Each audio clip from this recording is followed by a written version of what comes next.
Welcome to the Inteplast Special Training Course. This is a 4-hour refresher course designed for employees who have completed our 8-hour IBRT for 3 consecutive years or more. Today, we're here to cover necessary safety elements for all employees and contractors to remain safe and in compliance with regulatory mandates. These elements include our Inteplast Group General Site Guidelines, an introduction to OSHA, access to employee exposure and medical records, supply chain security, hazard communication, bloodborne pathogens, personal protective equipment, housekeeping, heat stress, an emergency action plan, fire prevention, control of hazardous energy, and machinery and machine guarding.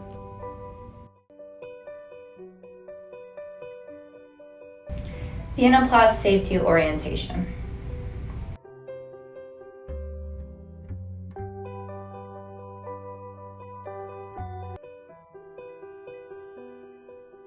Our plant rules. The following are strictly prohibited on company property: the possession or use of alcoholic beverages or illegal drugs, and reporting to work under the influence of alcohol or drugs, the possession of firearms, smoking in prohibited areas, contributing to unsanitary conditions, failing to maintain acceptable levels of housekeeping and hygiene, failing to obey safety rules such as, but not limited to, refusing to wear personal protective equipment, and removing or disabling these safety guard devices. Failing to immediately report accidents or injuries regardless of the severity, and failure to obey the speed limit of 15 miles per hour.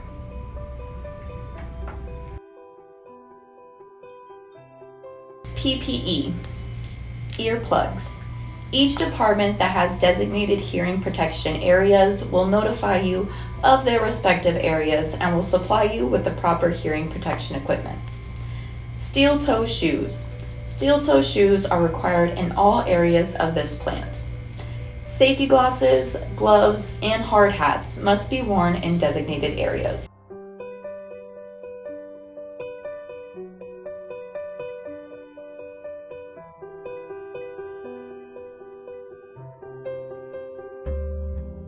Proper work attire. No shorts or cutoffs are allowed, no loose clothing, no loose jewelry, no flip-flops or open-toed shoes. Long hair must be properly contained. Any type of attire with profanity, vulgarity, or suggestive messages will not be allowed, and in certain plants, sleeve shirts must be worn around the equipment and no jewelry at all is allowed.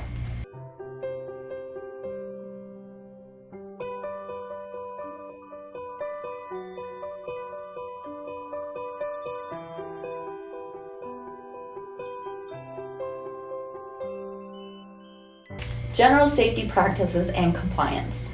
Always follow JSA or job safety analysis or plant procedures for every task. Under no circumstances will unauthorized personnel be allowed to open an electrical panel. Always use the right tool for the job being performed. When in doubt, just ask. Adhere to all warning signs and placards at all times. Always follow the departmental lockout procedures. Protective guards must be in place prior to starting your equipment. Never put your hands or any part of your body into moving machinery. Never clean a roll with your hand or any other body part. Never attempt to clean your machinery while the machine is running.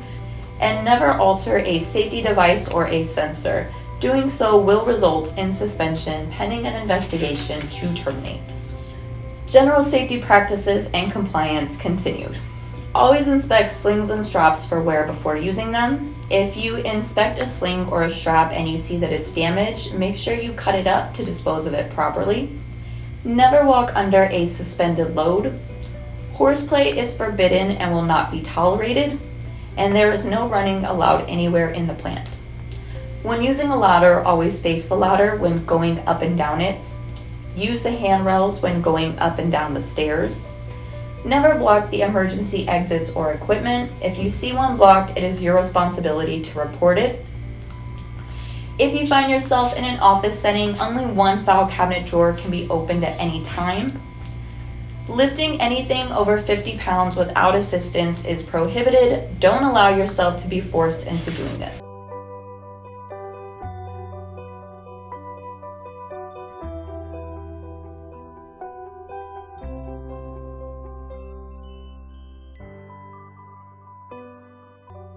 Forklift and man lift safety.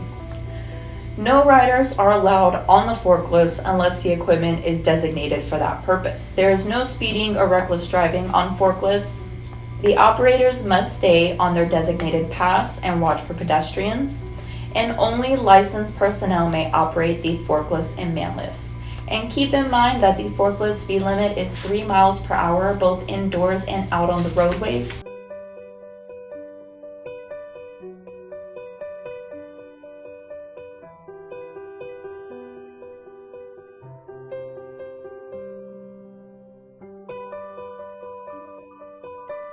Total housekeeping management. All areas of production must be kept neat, clean, and orderly to ensure that no hidden or obvious safety hazards exist.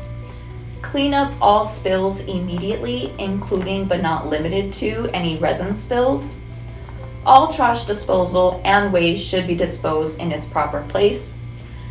Dispose of used blades in the proper receptacles.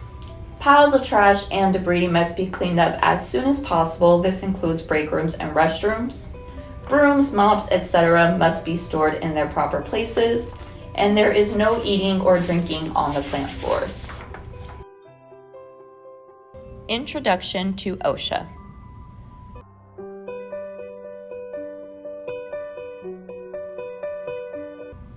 Lesson overview. The purpose of this lesson is to provide workers with introductory information about OSHA. The topics we're going to cover are: why is OSHA important to you? What rights do you have under OSHA? What responsibilities does your employer have under OSHA? How are OSHA inspections conducted? And where can you go for help? Why is OSHA important to you? OSHA began because until 1970, there were no national laws for safety and health hazards. On average, 15 workers die every day from job injuries. Over 5,600 Americans die from workplace injuries annually, and over 4 million non-fatal workplace injuries and illnesses are reported. OSHA's mission. The mission of OSHA is to save lives, prevent injuries, and protect the health of America's workers. Some of the things OSHA does to carry out its mission are developing job safety and health standards and enforcing them through worksite inspections, maintaining a reporting and record-keeping system to keep track of job-related injuries and illnesses, and providing training programs to increase knowledge about occupational safety and health. What rights do you have under OSHA? Thanks to OSHA, you have the right to a safe and healthful workplace, to know about the hazardous chemicals you work around, to information about injuries and illnesses within your workplace, complain or request hazard correction from your employer, training, access to hazard exposure and medical records, file a complaint with OSHA, participate in an OSHA inspection, and be free from retaliation for exercising your safety and health rights.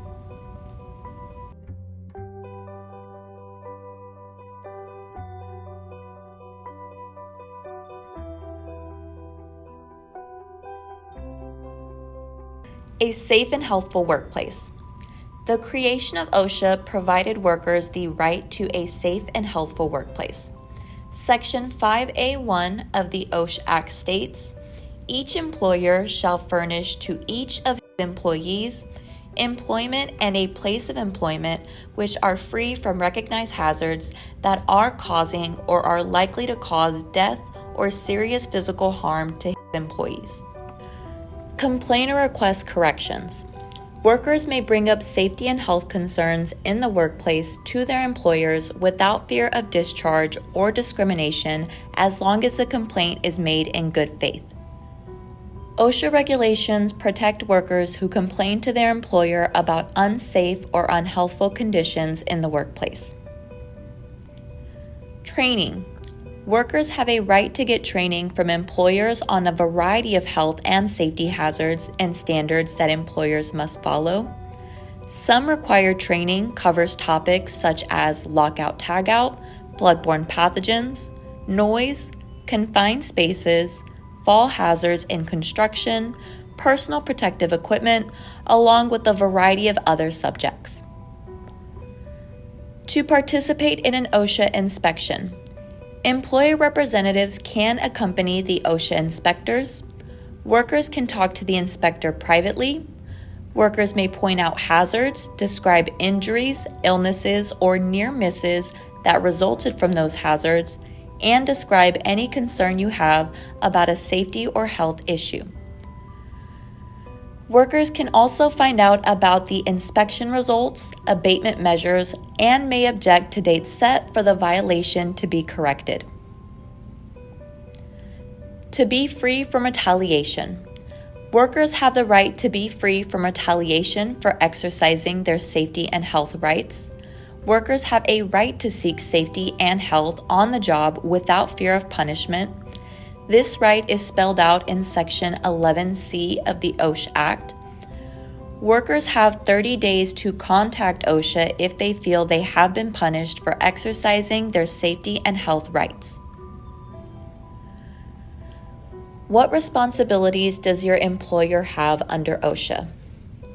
To provide a workplace free from recognized hazards and comply with OSHA standards.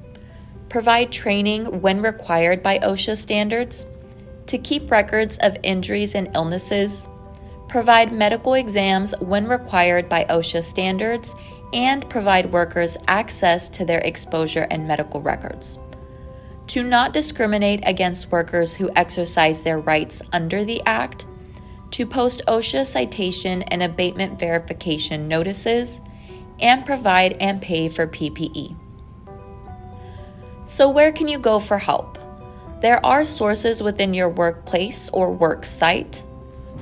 You can go to your employers, supervisors, co-workers, or your union representatives. If you have any questions about the chemicals you're working with or around, the best place to go would be your safety data sheet. Pay attention to the labels and warning signs posted throughout your building. Hold on to any employee orientation manuals or other training materials given to you. And make sure you're following along with the work task and procedure instruction.